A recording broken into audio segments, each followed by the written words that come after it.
গেল ঈদ উল ফিতরে মুক্তি পেয়েছে ৬টি সিনেমা, যেগুলোতে একাধিক গান রয়েছে। তবে শ্রোতা মহলে একটু বেশি আলোড়ন তুলছে জিন 3 সিনেমার কন্যা গানটি। প্রকাশের পর থেকেই সামাজিক মাধ্যমে গানটি নিয়ে মানুষের চর্চা চোখে পড়ার মতো।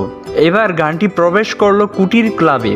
গেল ১৭ই মার্চ প্রযোজনা প্রতিষ্ঠান জাজ মাল্টিমিডিয়ার চ্যানেলে প্রকাশ হয় কন্যা গানটি।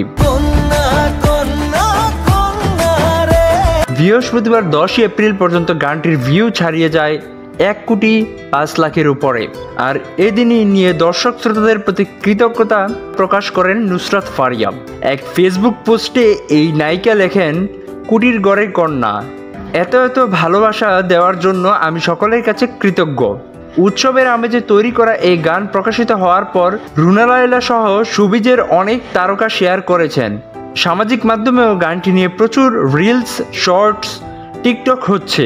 কন্যা গানের কণ্ঠ দিয়েছেন ইমরান মাহমুদুল ও দিলশাদ নাহার কণা। গানের কথা লিখেছেন রবিউল ইসলাম জীবন। সুর ও সঙ্গীত ইমরানের।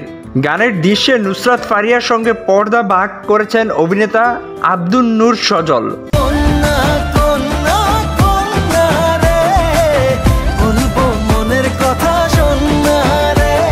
স্বাধীনতা টিভি বাংলা, বিনোদন ডেস্ক।